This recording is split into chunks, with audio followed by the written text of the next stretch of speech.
Okay, so thank you all very much for joining. Great to see a great number of you here for the session this afternoon or this morning, depending where you're dialing in from. So we'll get going now. Welcome everyone. So my name's Dan Nixon. I'm a writer, write on themes around the philosophy of technology, and especially around themes around attention and our embodied experience with and through technology. I'm also a mindfulness teacher, but I'm here today as I'm co-leading the Digital Ego project for Perspectiva, which is an interdisciplinary think tank. And I'm really delighted to have Jeremy Lent and Bonnitta Roy for today's session on how we can converse with the natural world better with and through our technologies. What does that look like? So just very briefly then, in terms of the kind of overall context for this session, this is the second in a series that we're doing for the what we're calling the Digital Ego project. And this is a very open, quite ambitious project, really centered around questions of what does it mean to grow, to flourish in the digital age. And of course, there's many debates ongoing around digital societies, where they function or malfunction, around the kind of merits and ills of social media, around the ethics of AI, and so on. But amidst all of those conversations, I mean, the focus or the tagline for Perspectiva is systems, souls, and societies. And it's really that kind of multi-level and integrative approach that we're looking for in the Digital Ego project across systems, souls, societies, how they come together. And so really looking to have perhaps deeper, richer conversations about tech, often placing technology, we kind of put it on the homepage for the Digital Ego project. Technology is not the problem, and most of the time it's probably not in itself the solution, but it's very much an embedded part of the context of modern life in terms of how we find information, how we make meaning in the world around us, how we engage with many societal, political, and also ecological challenges of our times. It's very much there in the context, whether we're avid tech users or not. So we'll share, and Eva, my colleague, has shared a link in the chat there to a little bit more about the project, and you can find an essay from my co-lead, Tom Chatfield, an essay called Finding Virtue in the Virtual. And that's very much looking to place our humanity, including all its vulnerabilities, but also its potential, at the center of debates around tech. And there's an essay from that I've written as well there, looking at questioning. How can we constantly ask questions in an embodied and curious way with and through our technologies? Why is questioning per se maybe particularly valuable in the context of our technologies today? And I explore that in the essay. But speaking of kind of the digital ecosystem we find ourselves in, it's ecosystems more generally that I'm interested in bringing into the conversation today. And hopefully, if you've signed up for this, you may have some sympathy or at least intrigue into the idea that debates around the ecological crisis of our time, or the ecological context, at least, of our time, maybe is not entirely separate from debates about social media, about AI, and various other tech issues. And so with that, I'm joined by Jeremy Lent and Bonnitta Roy to discuss this, and I'll give a quick introduction, and then we're going to go into discussion with them just very shortly. I'll just say, in terms of the setup for this afternoon, Jeremy, Bonnitta, and myself will be talking for about 50 minutes. We'll then be opening up to Q&A, so we'll have a good 25 minutes, hopefully finish just a tiny bit before the 90-minute mark at the end. And so 4 questions. Please just do put some as we go through or towards the end. Please put your questions in the chat. And what we'll do is we're recording the session, but only those who are spotlighted, so it'll be myself and then Jeremy and Bonnie, will be recorded in terms of video, and nothing with the chat will be recorded after the session. If you do put a question in the chat, and if we get round to asking getting you to ask your question. We will ask you if to share your question with Jeremy and Bonnie. If you'd rather not ask it yourself through video, then just put that when you make your question in the chat. Say, I'd rather this is asked on my behalf, and my colleague Ivo or Hannah or myself will ask it on your behalf. So without further ado then, really excited to just explore how we can think about ourselves vis-a-vis the natural world as a context maybe for then thinking about our relationship with technology and then the linkages between those. And so I've got Jeremy Lent with us today. Jeremy's written a book, The Patterning Instinct, which explores the ways that humans have made meaning from from the cosmos, from hunter-gatherer times through to the present day. The environmentalist George Monbiot has called it the most profound and far-reaching book I've ever read. It had a similar effect when I read it a few years ago. And Jeremy's forthcoming book, The Web of Meaning, integrates science and traditional wisdom in a very distinctive, very compelling, very engageable way. Really, truly original synthesizer and original thinker in this space. Really looking with The Web of Meaning how we can enable humanity to thrive sustainably on the earth, this decade and going forwards. Bonnitta Roy, who I'll bring in a few minutes, is an author and insight guide. She teaches a master's program on consciousness studies at the Graduate Institute in the US. And her training work helps people and groups to build capacities for sense making, for integrating, and she integrates various elements from cognitive science and neuroscience through to phenomenology and contemplative practices like Qigong as well. So, Jeremy, we'll start with a few questions. So, thank you very much for joining us for this conversation. Really good to see you. So, in your forthcoming book, in The Web of Meaning, and perhaps you could say when that will be available, you write about the need to take inspiration from what you call the original AI, which is animate intelligence. So just curious if you could maybe take the time to unpack what form does this animate intelligence take? What does that look like? And maybe we can go from there. Sure. Yeah. Thanks, Dan. And yeah, I'm so excited to be here today to be part of this conversation. So looking forward to it. And thanks for inviting me to it. And yeah, well, so this concept, in a way, it kind of helps that the word animate intelligence has the initials AI. And of course, when we think of AI, we think of artificial intelligence. So it's kind of nice to contrast the two. And what I write a lot about in the book is how our mainstream way of making sense of things is actually in many cases misguided.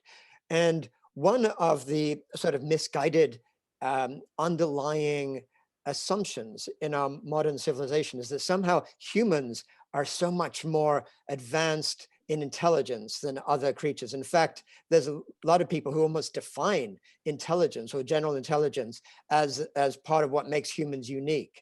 And there's this whole sense that that through AI and through our computer technology, we're so far beyond anything that life has come up with. And you have people like Max Tegmark, a really great advanced technology thinker, talking about life 1.0, 2.0, and 3.0 being like AI.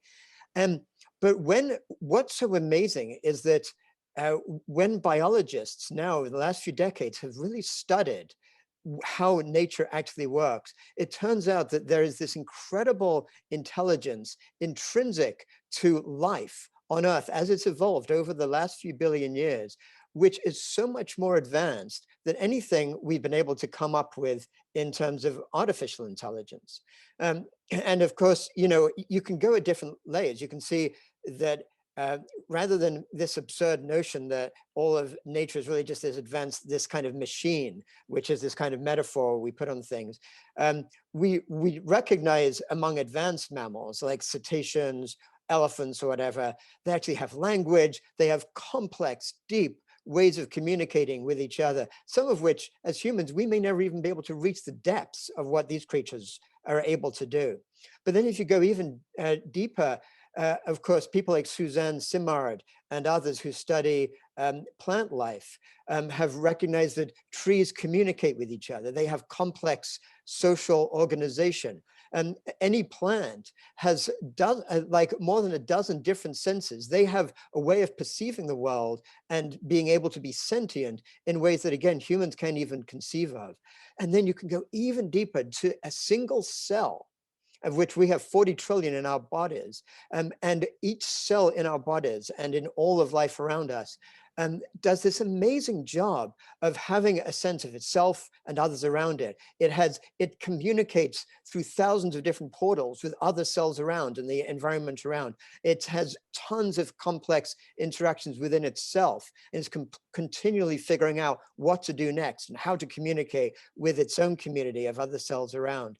So this intelligence is vast all around us. And it's only actually thanks to modern science that we've begun to understand what early traditions like indigenous wisdom and Taoist traditions and others just had a much deeper sense of. Like in ancient China, they called it De, or the intrinsic nature of things, as a kind of wisdom that was far greater than anything that we humans could do.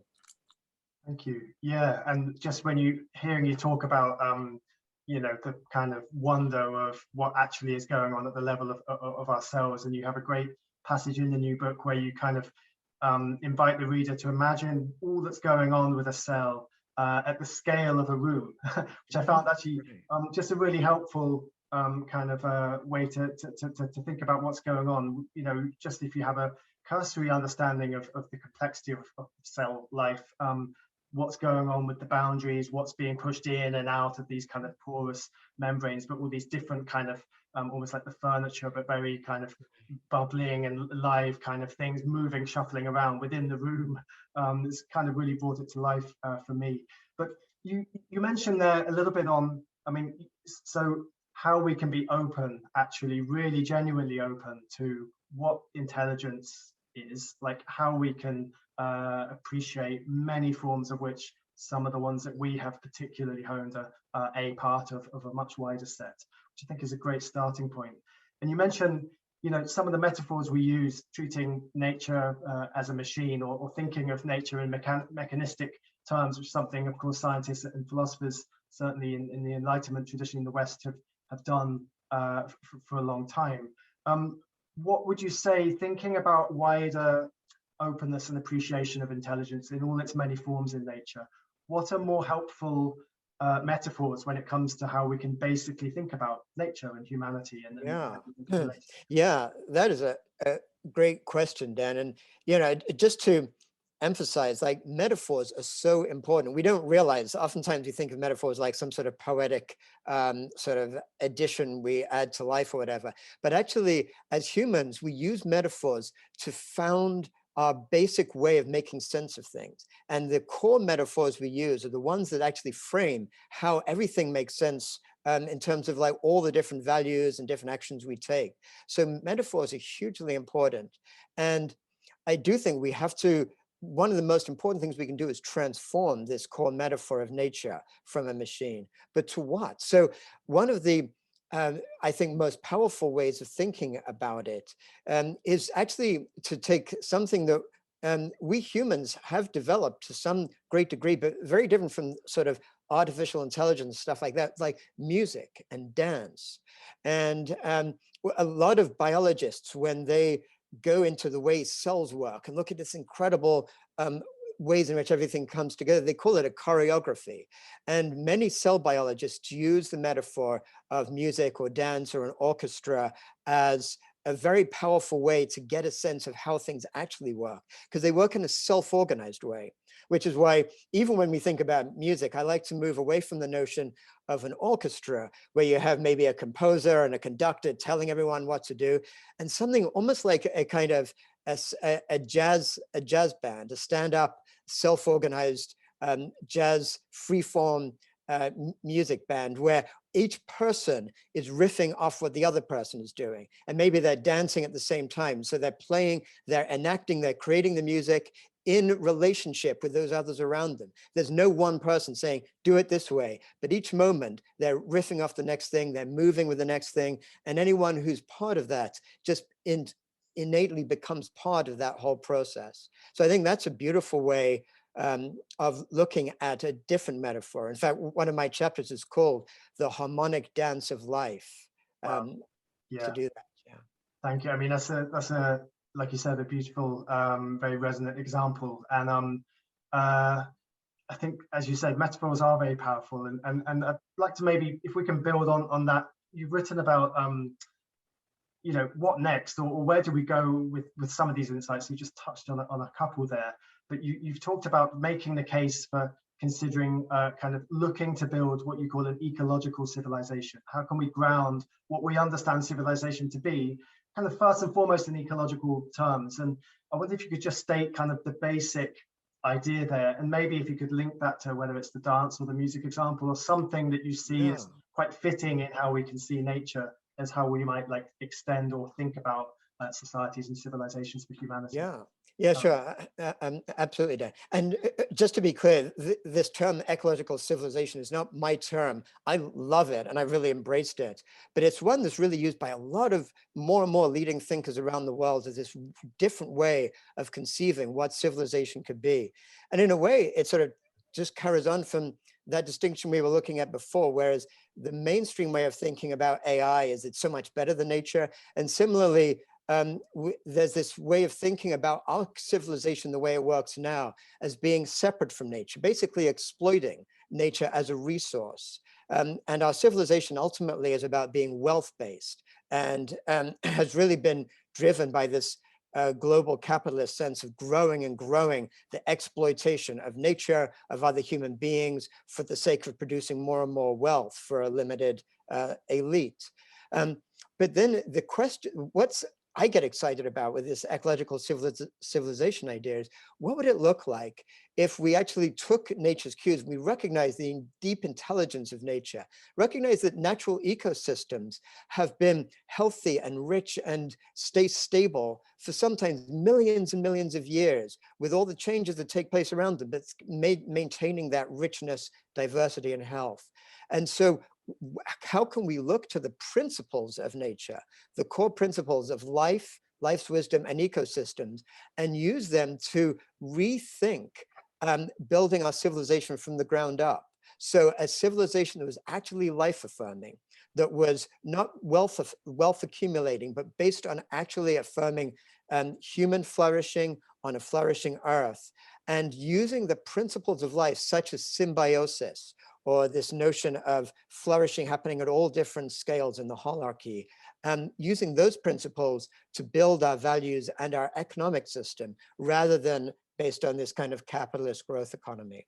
Yeah, thank you. That was very clear, actually, and it's a really exciting starting point, I think, to kind of, I mean, I don't think many would kind of disagree with the point about the complexity, but also the kind of wonder with the systems that we can find in nature if we just care to look just as individuals, let alone kind of as biologists and science, and complexity science and so on. But then what actually can we do with those formations, with that inspiration, in terms of what we're building at this point in time, you know, with the multiple kind of challenges that we're facing in societies and indeed as civilizations. And maybe I'll bring in Bonnitta. Thank you, Jeremy, at this point. If we can, if I can. So hi, Bonnie. So I guess to go straight into it, I mean, you've written an article for Emerge, I think it was last year, and you listed several essential paths that you see that we must adopt in order to survive in the future, a future that we'd actually want to live in. And one of the 6 kind of pillars of this new kind of system that you say is really essential is this idea of digital naturalism.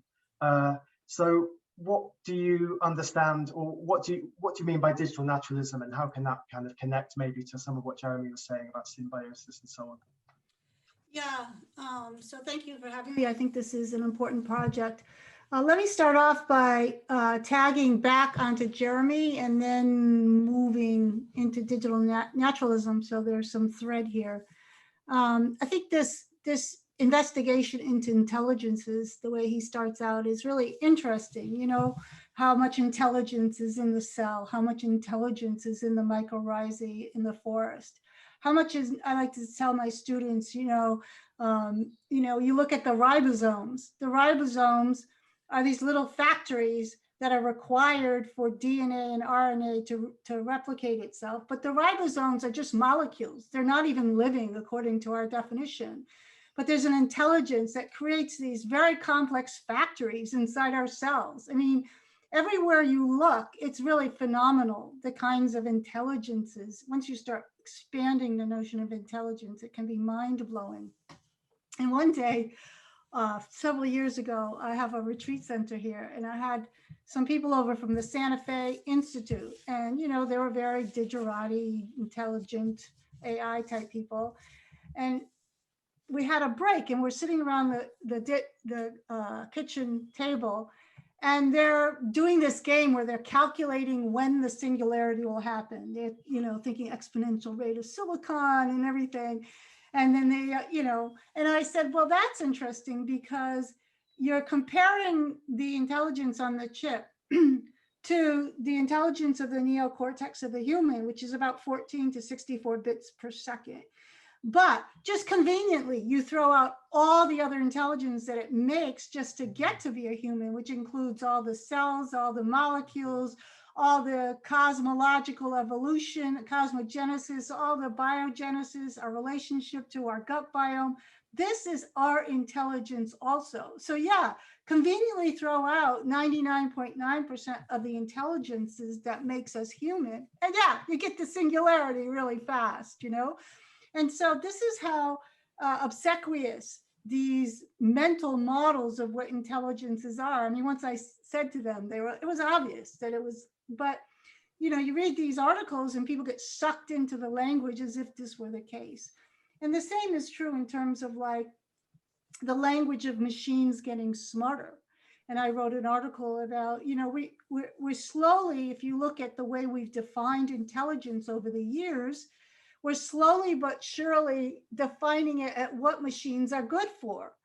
So yes, machines are getting smarter, but it seems that, it's working in both. We're arguably, people are being conditioned to be intelligent more like what machines are good for and not what people are good for.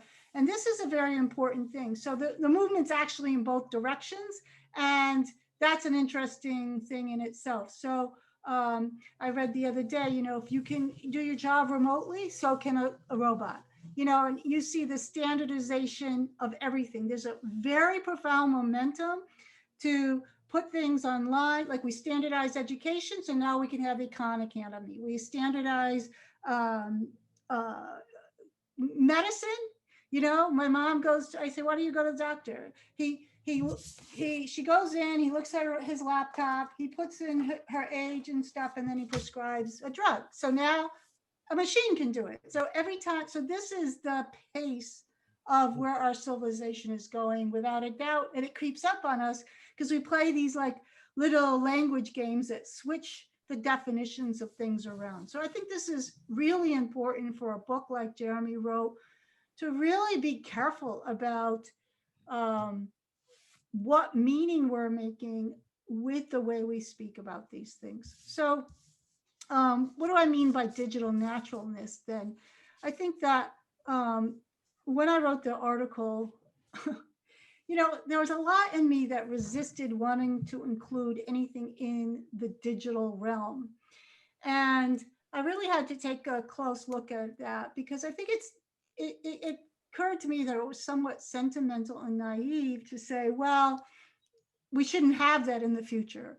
So I struggled with it. And what I realized is that that human, our animate intelligence, our animal nature is to explore, that's not going to end. And so we're currently exploring in this direction. But how do we turn, exploration for us also means exploitation. And so how do we decouple exploration from exploitation? That's one thing. And in terms of digital naturalism, it requires that shift, but it also requires a shift in what we think information and knowledge is. So currently, we design all our AI and all our schooling, frankly, around the notion of information as data and explanation. Okay, so knowledge is information and explanation. And the interesting thing about when we pursue knowledge that way is it always leads to more uncertainty, because the more information you have, the more explanation you have, the more questions you have, the more doubt you have, the more uncertainty you have. And this propels us on, and so a path of where we have this uncertain world, even though we compound knowledge exponentially. So we want to switch from information and explanation to communication and understanding. And this is where I think we can repurpose AI. And so, and Jeremy, I'm half just aping what you said, like, how can we use AI to communicate effectively with the other intelligences? And maybe there's intelligences we have no clue of, right? How can we use that to explore our world in this deep way? And I'm just going to end with another, I mean, I could talk forever, but so we have the movie Arrival, right? And people are like, it's like a great movie. And the whole movie is about how can I communicate? How can I, and yet I do these horse workshops, and we've asked horses, we've asked a lot of species to move way into our human world, right? To adapt. But then when I do these horse workshops, we discover how coarse we are. We're not sensitive, how poorly we can move into the horse's world. We don't know how to observe. We don't know how to be sensitive. We don't have a lot of clues of what can I do that's different than a human conversation. Mm-hmm. And so we're actually quite bad at, at communicating outside of our coarse-grained language. And I think digital naturalism is a way to repurpose AI. Mm-hmm. One example is some kids, started decoding prairie dog chirps and found a lot of fascinating things there. So that's what digital naturalism is, but it requires, you have to be careful. You have to have this shift in orientation, or else it will be exploitive. If I can just follow up, Bunny, on something you were saying, is kind of exciting thought, this notion of how we connect with other non-human creatures around us. And I think, this whole theme of recognizing animate intelligence, the bridge is to recognize that animate intelligence in ourselves as human beings. And so, it comes back to another mainstream myth that really we inherited from Descartes, but he himself inherited it all the way back from the ancient Greeks. But that whole notion of cogito ergo sum, like I think, therefore I am.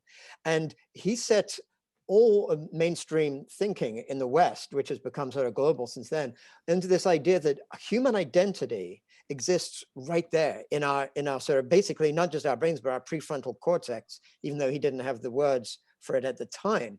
But it's this notion of that our conceptual intelligence, the IQ that we measure, or the intelligence that designers can use to create the AI, exactly that story you were just describing for the people from the Santa Fe Institute. That's the notion of identity. And so, and of course, language reinforces that, because language itself, in human terms, human language as opposed to cetacean language or elephant language or whatever, but human language is all about using that prefrontal cortex to create symbols and symbolic thinking, and then attaching words to that symbol. And then we begin to think that's the only communication there is. But once we actually shift our attention towards our own animate intelligence, recognizing that it's a little bit like the notion of an iceberg. If we think of that conceptual intelligence being the ice that sticks out above the water, the vast bulk of our own intelligence is animate, is more hidden, but is actually what connects us with the rest of life. And of course, there's practices to do that. And that's where meditation and Qigong, Tai Chi, or traditional energy practices, dance, or all kinds of practices that connect us with our own animate being and intelligence, that allows us to begin to really feel that our identity is shared with all of life, rather than our identity as humans is something that separates us from life. Yeah, and thank you, Jeremy. That I've been kind of writing about embodiment for a little while, and sometimes people kind of respond, yeah, I get that we are embodied and our bodies do amazing things, but they still kind of have a view of knowledge and intelligence. This is largely, as Bonnie was saying, kind of a mental model for that, kind of quite a cerebral understanding, which, you know, again, Descartes maybe and others before him set in train. And one simple exercise you can do is put your hands out in front of you and close your eyes and just ask yourself, how do I know that I'm alive through my hands, through what's going on in my hands right now? It's quite a simple exercise, but it's just a way of really kind of touching in with the what it's like to sense as primary. And so we can actually you know, ground ourselves as breathing, perceiving, kind of embodied beings. And yes, we have kind of incredible conceptual capabilities as well that we've developed, but they're within an embodied context. I think that embodiment is primary. It's quite a useful kind of link then to our ecological setting. I've got just a short quote here from the Nobel laureate Elias Canetti, that he says, "It's not enough to think, one also has to breathe. Dangerous are the thinkers who have not breathed enough."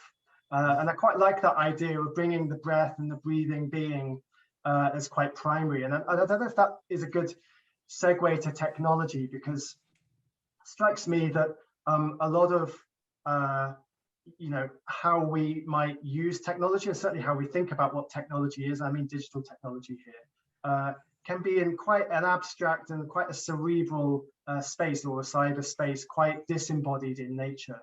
I wondered if either of you, Jeremy or Bonnie, had kind of reflections on maybe our embodiment as helpful in terms of putting us in touch with an ecological sense of ourselves, or maybe putting us in touch with a different way of thinking about technology even.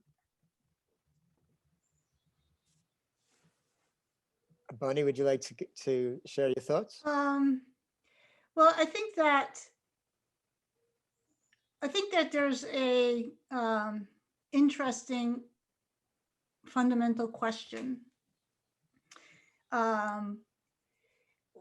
that has preoccupied me for a long time. So in the 60s, and environmentalism first started happening, and there's a lot of cool research, and you get the ecological sciences coming out, and we end up discovering that, for example, the wolves actually promote the conditions for the elk to survive, right? They're not in competition. And they start to create tremendous amount of documentation around the purpose that every being or creature or plant has in the ecological niche. And this was a really beautiful thing at the time. But simultaneous to that was the narrative that people were cancer on the earth. And so, but then they would say, but people are only nature. And so now what you have is you can't have these three narratives in the same space, because if people are nature and all parts of nature have a niche, then they can't be a cancer on the earth unless you want to say, well, nature has a cancer. And the question, I think, in terms that's underneath all of this, and when we think of digital, or I think of digital, then this this sense of like, oh, here we go again, the Internet of Things, we're going to exploit the earth yet again.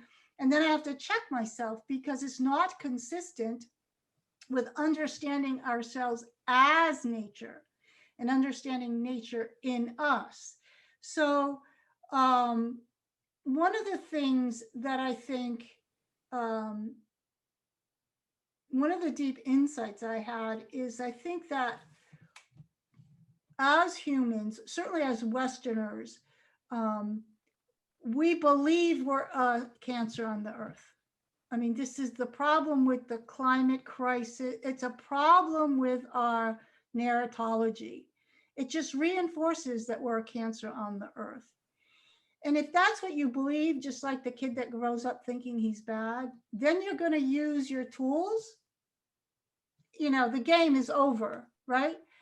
And I think that what we might be able to do through the investigation of digital technologies, through witnessing ourselves with the option to use these tools in a different way, I think we could, and this ties into digital naturalism, I think if we could communicate with nature in these more in depth and in its own terms, we would come to see that we have a special place in the environment also, and that it would be really tragic for nature to lose humans.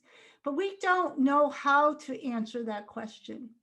We only see ourselves, you know, I'm part of it too, critiquing. But I think this is an interesting conundrum. I think it's a very deep existential process that humans are undergoing. And so for me, I would like to see more digital use of digital to show how humans can help places flourish, and how there's this great movie called The Salt of the Earth by Herzog, I think.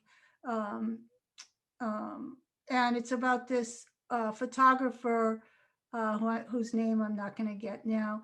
And it just, he spends his whole life photographing like war zones and ecological disasters. And in the end of his life, he goes back to his home in Brazil, which is open ranch land that's been devastated and decimated. And he plants like 4 million trees, him and his friends and his wife. And they restore, you know, he took from all that pain, he restored a whole ecosystem. Mm-hmm. And I think that, yeah, that would be my hope, that those kinds of questions, your contemporary AI can't deal with, but how can people, with the help of some kind of digital simulation, and how can we reflect back to us something of our innate nature, which must also be beautiful? Yeah.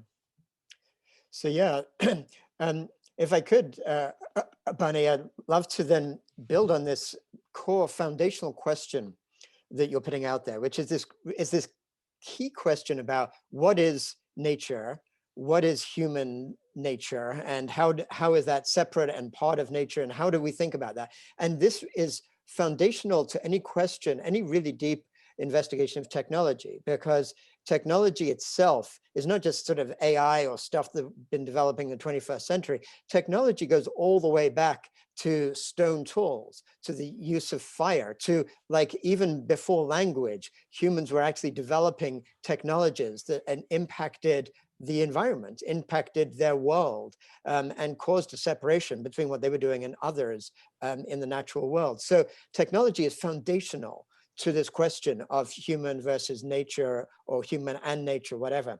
And in my view, and I kind of explore this somewhat in this book, The Web of Meaning, we can learn a lot from how the ancient Taoists tried to make sense of things.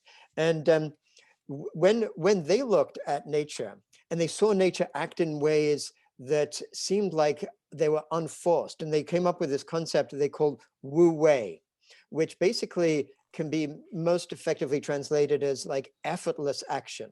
So whether it's a plant growing or a bird flying or an elephant moving something, it seems to happen in this way that is effortless. It's just they're fulfilling their natural intrinsic power. But then humans, the Taoists realized, acted in a different way. And they call that Yu way, which is basically the opposite of effortless action, like effortful action.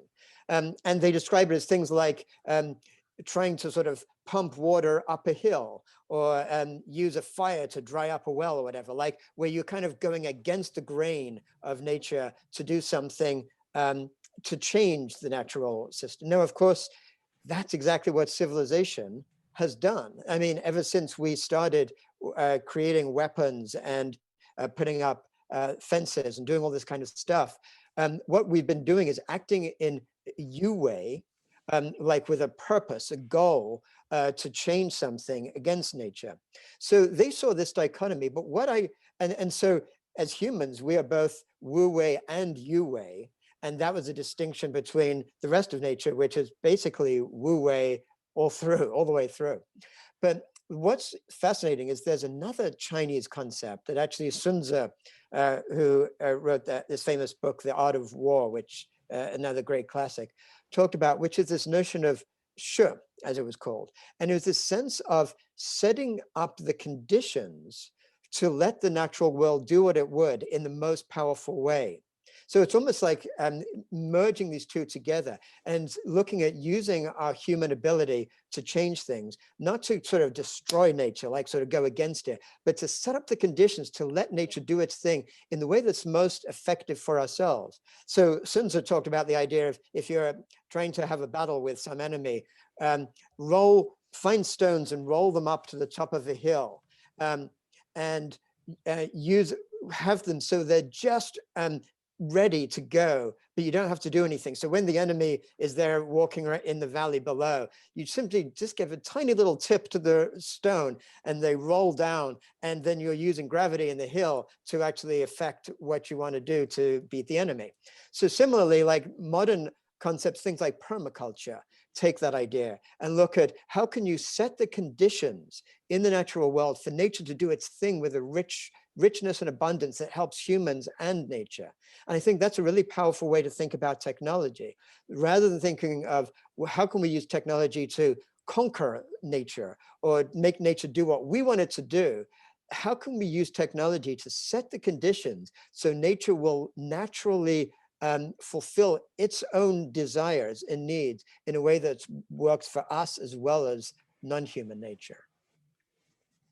Would so rewilding, would that be an example of that kind of philosophy as well then, Jeremy? In my view, it would be. There's a slight difference there, because rewilding, we're actually sort of trying to get a balance back, because I actually think balance is another primary concept here.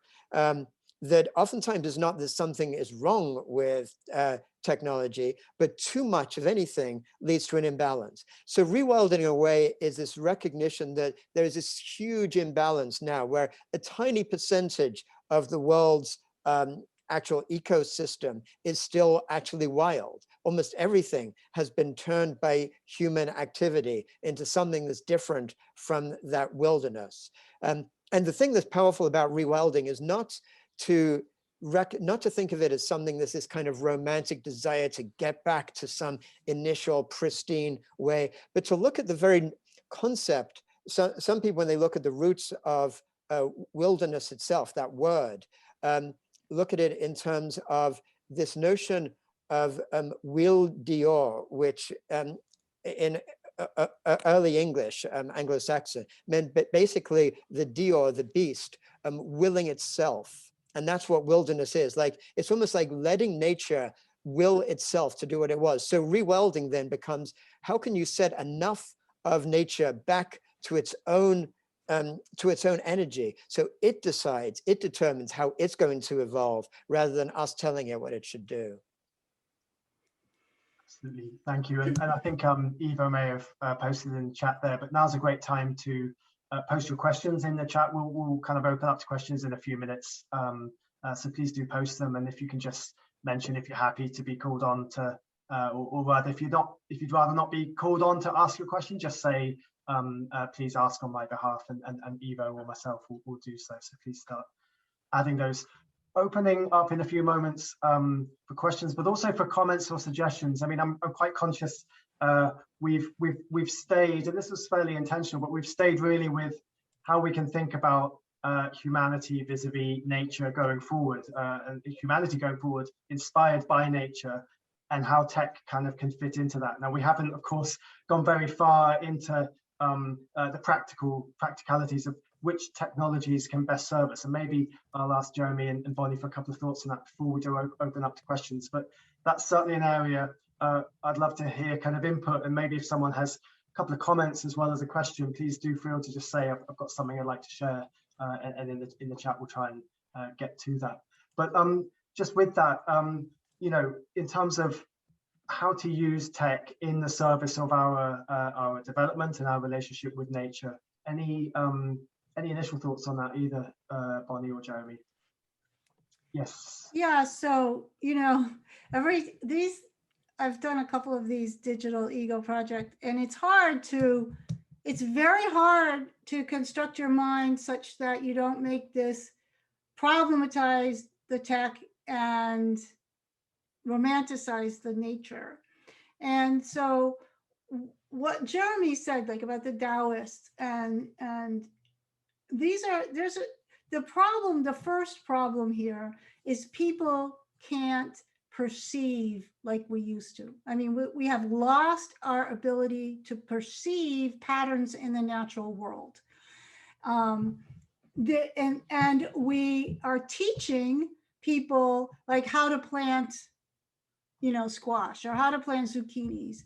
You go and you make your seedlings, and then you put them in little rows.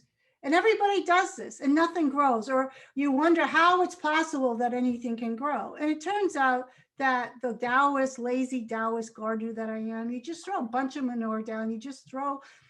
You put little pockets of cucumbers all together, because you notice that in the seed box, they like their roots to be all entwined, and then they grow faster. And when you put them one by one, there's something they don't like about that. Now, I believe that the reason why we tell people to put cucumbers one by one is because they're harvested for industry easier that way, and they can be harvested by harvesters.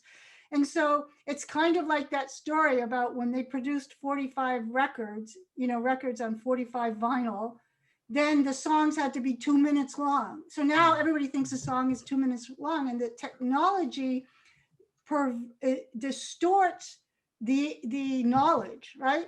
And so the first thing we need to do is teach people to use their senses to understand, perceive the natural world. I was walking out in the deep forest once a few years back, and it's all hemlock and swamp. And then all of a sudden we came into this clearing, and it was moss that seemed groomed, and the way the river trickled through, and it was bizarre. It was like, was there like a hermit living here? And then we realized a bear was living there.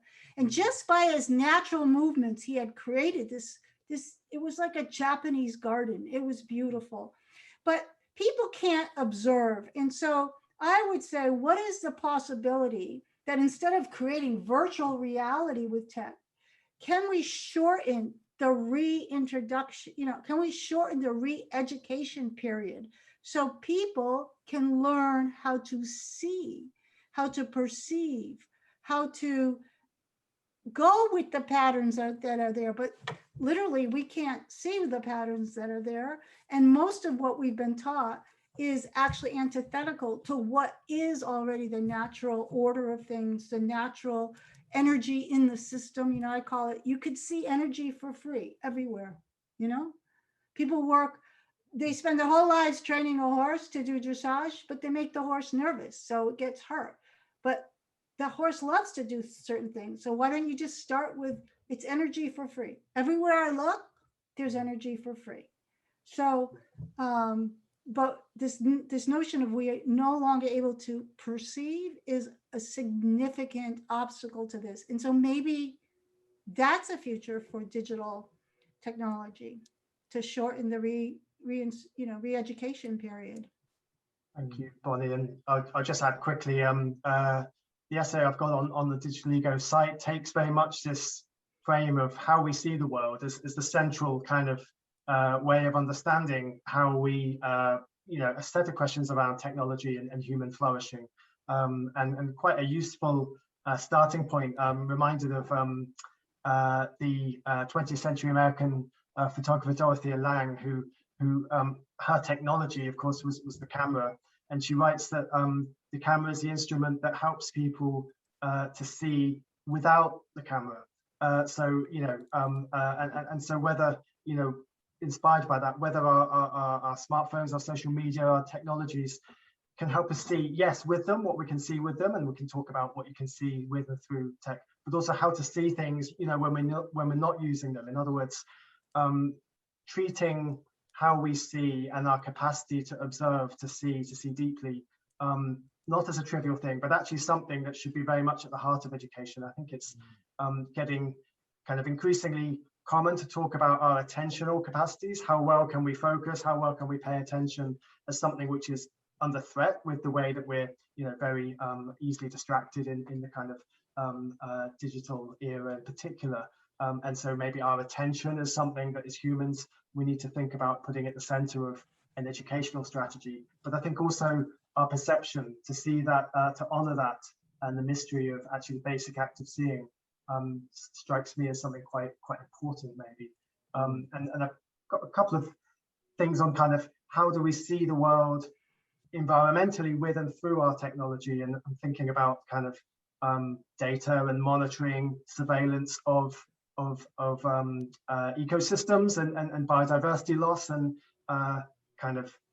there's a quote I've got here from Nina Soleng. She's from the Kongsberg Satellite Services Agency, which works with the Norwegian government, and they're very interested in kind of cross-checking the Brazilian kind of state monitoring of the Amazon rainforest, but looking at satellite images from themselves. And she says that when it comes to what we're doing with biomass and biodiversity and what we can see from satellite imagery, if everyone sees the same, there can be no question about the facts, but rather questions about what we can do about it. How can we stop deforestation and climate change? How we can conserve biodiversity?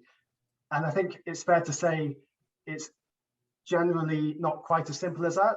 What it means for us to see the same, as she says, is highly contestable when we have personalized feeds, when we're seeing different things, depending what channels, what followers or what followings we have on social media and so on. And of course, even when we do see the same information, the same facts about, for instance, the state of nature, the same satellite images, of course, what we, whether agreement will naturally follow, of course, it won't naturally follow from that. But her basic point about really using data and tech to really create a shared understanding perspective of the state of nature, and of course many scientists signing up to a similar kind of view, seems very important actually, as a way to harness technology to really push the right questions to the right people in positions of power when it comes to the natural environment.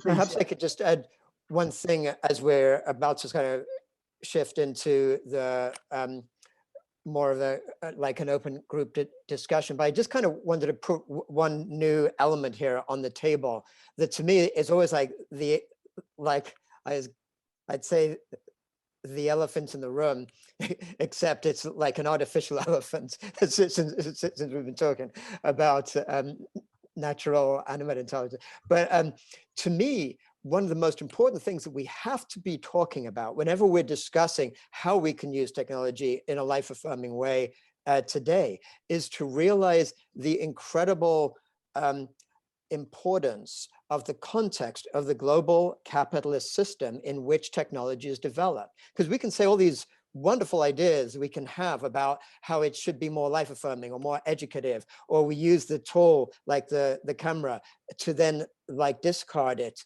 and then move into connecting with the real world. That's not how technology that was being developed or used or being put on us as human beings in this global capitalist world. Because the very notion, when people come up with great tech ideas in our world today, even if they have the best intentions of, oh, I don't want to destroy the world, I want to do this as a good thing to connect people or whatever, as soon as they have an idea that gets investment and they begin to build it in a way that is in any respect for profit, they get sucked into this powerful system that says, keep growing it. And not just keep growing it, but use everything as a resource to exploit for growing it. So humans themselves, just like the natural world, become a resource for exploitation by these tech for-profit companies that basically then use the technology to get inside our own deep animate consciousness, to essentially manipulate our dopamine hormones and all those things that they do with the like buttons and everything else to actually control us. And as almost, I mean, without wanting to sound paranoid about it, essentially develop mind control technologies through the apps that they condition us to use, not to make us happier, not to make us connect with nature or even with each other, but simply to make more money for their shareholders. So I think this is just a crucial element to understand, because as long as we just accept this global capitalist for-profit system as the one that is default, we're not going to see the transformation we need to develop technologies in the way that we're talking about in this conversation. Thank you, Jeremy. That was, yeah, possibly the most important caveat of what we've been discussing. I think really timely ahead of kind of opening us up a little bit as well. So thank you. Can I just say one thing, follow up? And yes, that, I mean, I think it is true, you know, it's a whole nother conversation, but I think to keep it in the question is, the question then becomes, how can we use digital technology to dismantle capitalism and to create, you know, decentralized living communities that then can use digital technology to still stay connected at some other types of frequency level. And I would say that that is a significant question. It was the hope of the original, you know, digerati, the original internet people, that it would create, it would be a tool that could deconstruct capitalism and reconstruct sovereign, you know, centralized local communities. Yeah, but I think, I mean, I have to say that the technologies that are being put in use in that direction are highly problematic. We haven't worked that out yet. Thank you.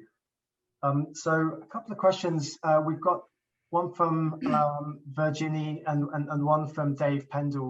Would either of you two be happy to just ask your question? Maybe if you could just put in the chat if you're happy to speak up, and then we'll unmute you or put you in the video just for a moment to ask the question. So I've got Dave Pendle and Virginie. Okay, Dave, thank you. And Ivo will spotlight you for a moment. I was, you know, really appreciating the quality of conversation, but I'm interested, you know, the intelligence in the way that it's been spoken about is mostly the way it's commonly constructed as IQ in a way.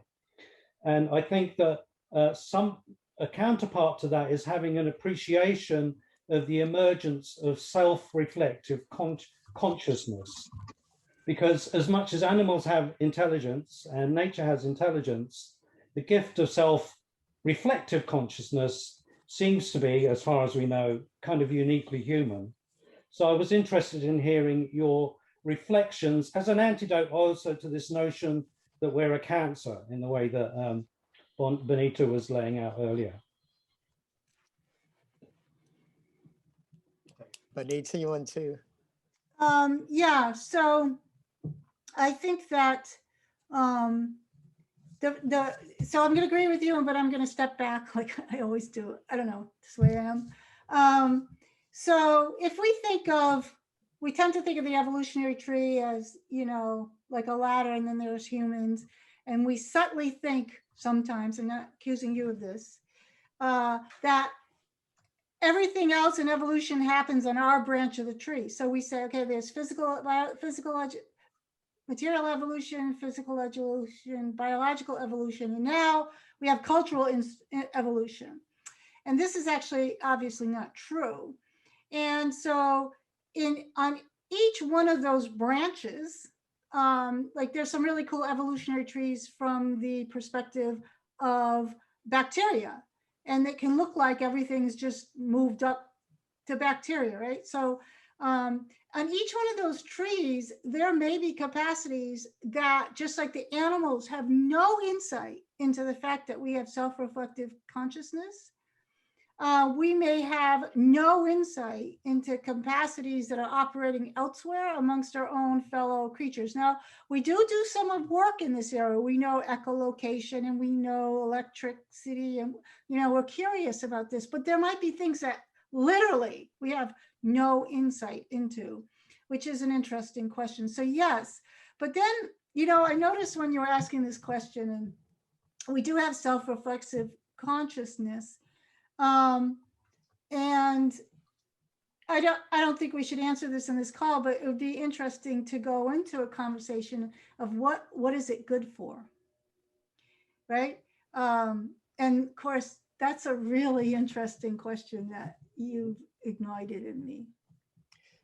So yeah, perhaps I could just add one thing to that is to put out this concept that again, I talk about in my new book of integrative intelligence as maybe kind of answering or at least exploring an answer to what you're just asking, Bonnie, and to get to your point, Dave, in terms of that self-reflection. Because in a way, when we go back to that Taoist distinction we were talking about earlier between Wu Wei and Yu Wei, they were sort of on that the Yu Wei is really very, very tied into self-reflectiveness and symbolic thinking among early humans, and the sense of self as other, foundational to human cognition and foundational to what we know as a split human consciousness. There is actually sort of what some psychologists talk about type 1 and type 2 consciousness within every human, the fast intuitive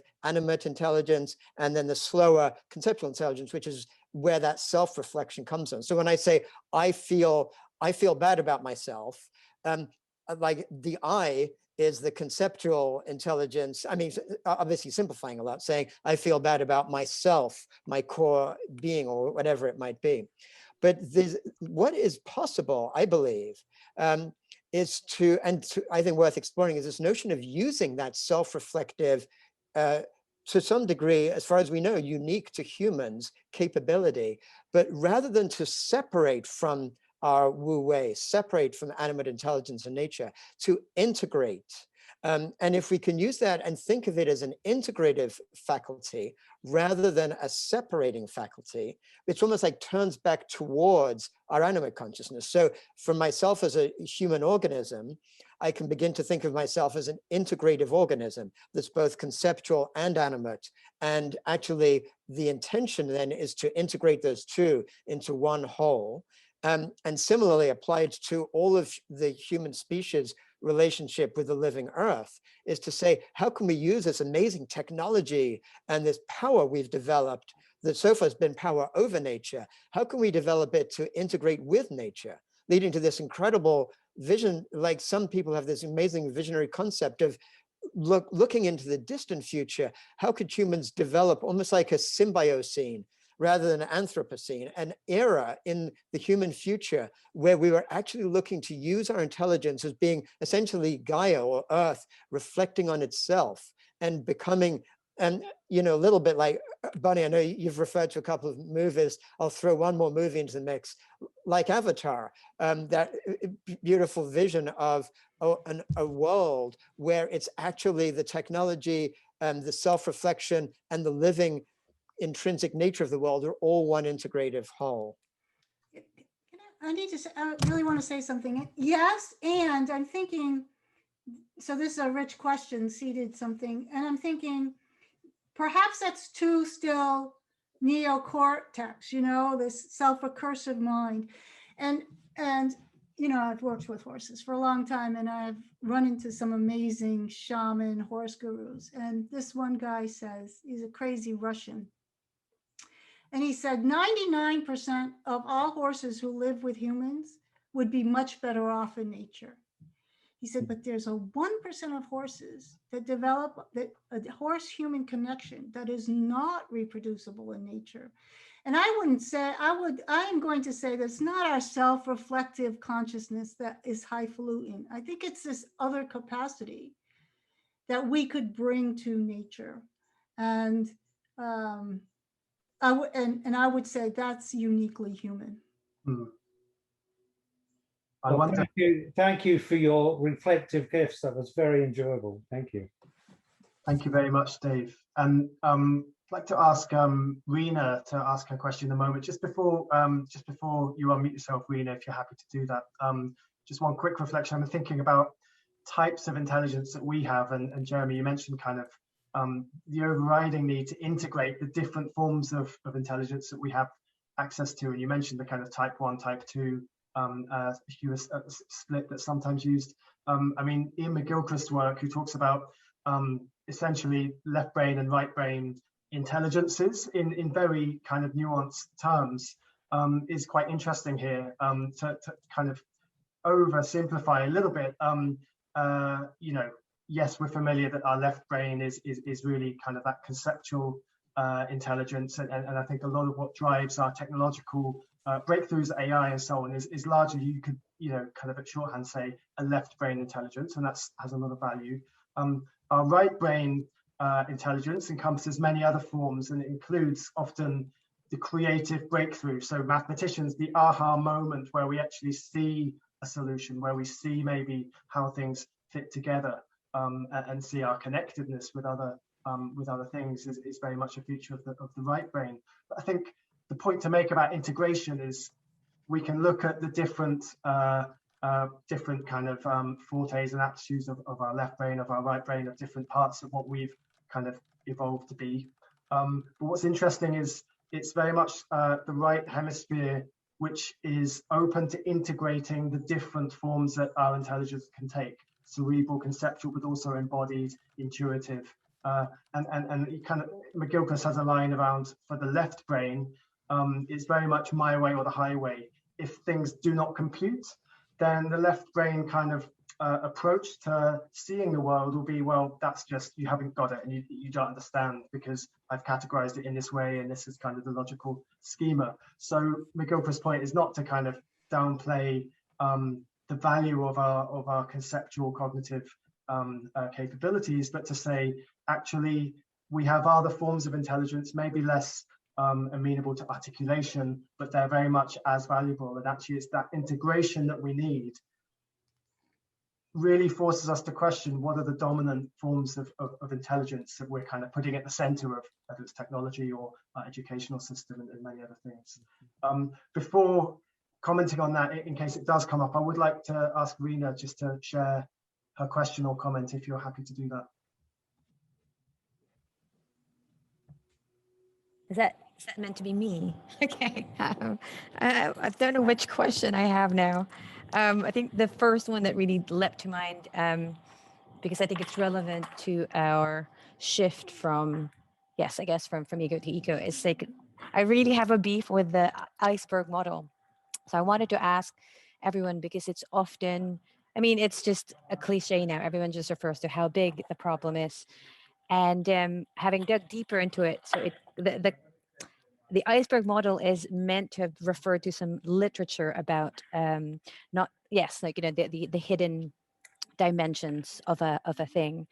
But my simple point about this is that how many of us here have actually seen icebergs? Yes, maybe some of us have been to Iceland, but our natural interaction does not necessarily include icebergs.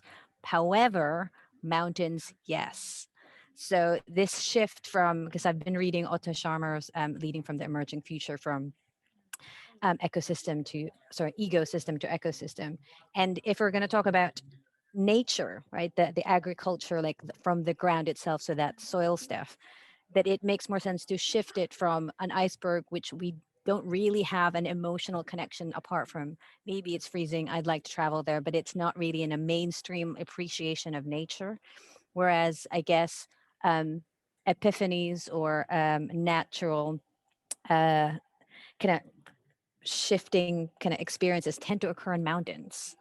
Right, like seeing the viewpoints and the fact that they're this nature. So it was just that I wanted to just claim that, and specifically because from a deeper academic background, the kind of theorist Edward T. Hall, who's supposedly credited with kind of trying to unpack what the iceberg model was all about, refers to extension transfer, that we use as humans from our fingers. It becomes like, I need to make something, so I started grasping a rock and fashioning it to a thing so I can cut this piece of meat. So the notion that our capacity as humans with our kind of digits, 10 digits, doing this extension transfer, and we keep doing that. And then at some point we lose notion that these extensions are us, rather than going back to the source, which is they are tools of us, that we kind of attribute it or externalize it.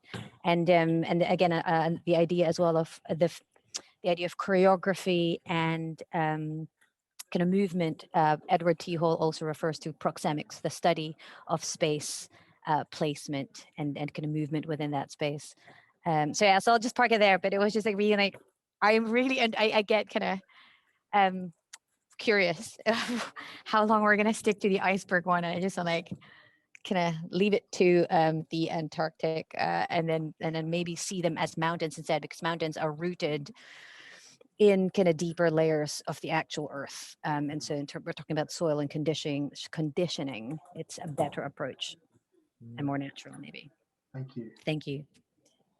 Or even that there's more biomass in the tree underground than there is Yeah, I think above ground. there's more ecosystem within mountains. Yes. Jeremy, any thoughts on iceberg, or I guess the kind of the metaphors being used to talk about those points?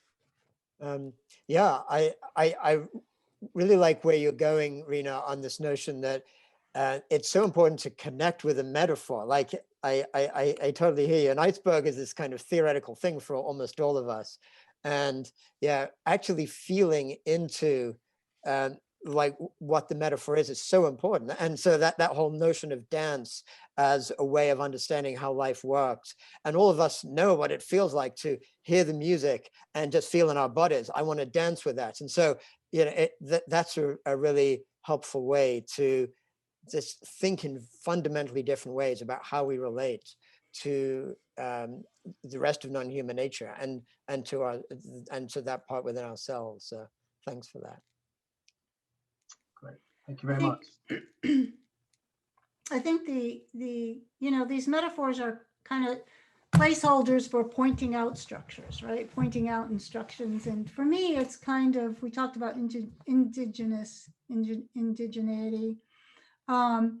And, you know, there's a lot, it's becoming very popular to talk about indigenous people. But I think that, again, we can work at the surface level, you know, because people, you know, read a book and then they want to be like that. But I tell my students, you know, we were all once indigenous. So how can we find what's indigenous in us? And this is like another one of these things that has a huge movement around it, but the metaphors aren't solid. We haven't examined the hidden assumptions. And so, for example, the original integrated tribe was a clan, and they were integrated with place. The tribal people we have today, for the most part, have been displaced. So you just get tribalism, and we know what that's like. So we have to be very careful.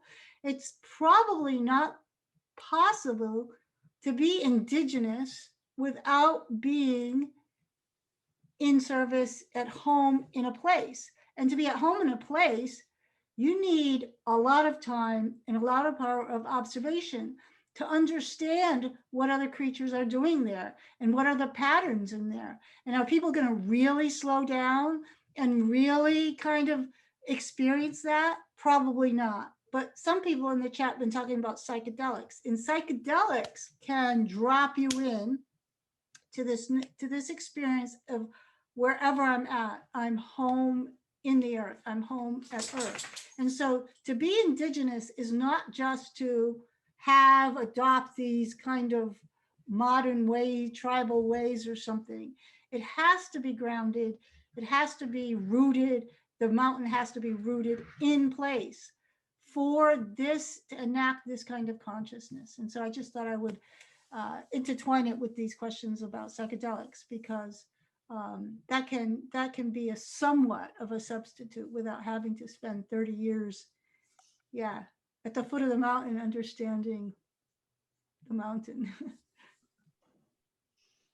Great. Thank you very much. And thank you, Rena, for the comments and for that question. So Sean, if you're around, would you like to ask a question next?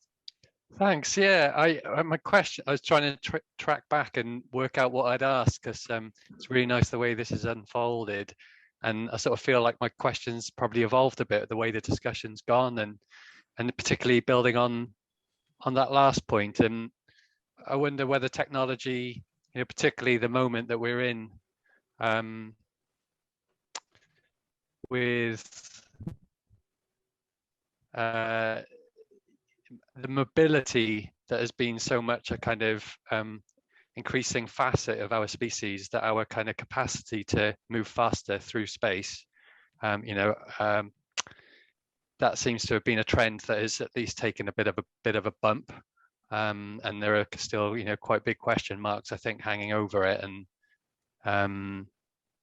technology, I guess, enabling perhaps some more of that rootedness. And it feels to me that there's a paradox there, because my personal experience of a lot of technologies is they're designed in such a way, in the way that Jeremy was kind of articulating, I think. They're not designed to meet my needs. There may be some overlap, but ultimately it's somebody else's agenda that they're serving. And the sense of rushing, I remember reading, I think it's Cal Newport, maybe his name, the book Deep Work, and talking about how you might alter your relationship to technology, but that sense of always rushing. So I think I would really love to explore that I guess technology serving a slowing down, and I feel there are lots of parallels between kind of tech and food. I love the slow food movement as a response to fast food. Just interested in any thoughts on that front. Thanks for that, Sean. I do think that we have to recognize, to what you were just saying, that most of the technology we interact with is designed to addict us. I mean, it's not designed to help us. That's just kind of a means for the people who ultimately are behind the designs and the investment to addict us further. And if we think back to this, the core Buddhist notion of dukkha, which is the sense of things not being right, like always wanting something more, not being happy or totally satisfied, being in the present place, in the present moment. In fact, really our whole consumer culture, of which technology and devices are probably at this point one of the most insidious and powerful ways of that culture being sort of put into us, infused in us. It's designed to increase dukkha. So in terms of this question of ultimately what this whole conversation had as this kind of title, whatever, like, or just a way of thinking, how can we look at technology in a way that can enhance human well-being and enhance the flourishing of life? Again, it has to come back to this system of this growth-based, profit-oriented system I'm talking about. Because even a good technology, and of course, you know, Zoom is a fantastic example. Here it's connecting us. The internet, one of the greatest inventions of in all of human history, in my view, is so fantastic, connecting human beings around across the world. And as Bonnitta was saying, was designed by the initial founders to subvert capitalism and say, look at what we can do. It's been absolutely, you know, voraciously consumed by capitalism and used as vehicles to further destroy the world and further turn humans into basically consumer zombies for the elites to profit more. So we have to, I mean, one thing I'd put out there, anyone who's actually developing technologies yourselves or thinking about ways to use them in ways that can, to your point, Joan, get to place-based or like to more stillness, is to fundamentally do it in a way that you're structuring whatever company you're developing, whatever product it is, to be co-op based, to be human-centric to begin with, and actually put structures in place so that it can't be subsumed by this global capitalist model, because that's our only potential. I mean, there's this Buddhist story of the Buddha talked about a traveler who wanted to get across a fast-flowing river, and he developed this raft. You know, he built a raft and got to the other side. And then the Buddha says, do you think the traveler then says, oh, well,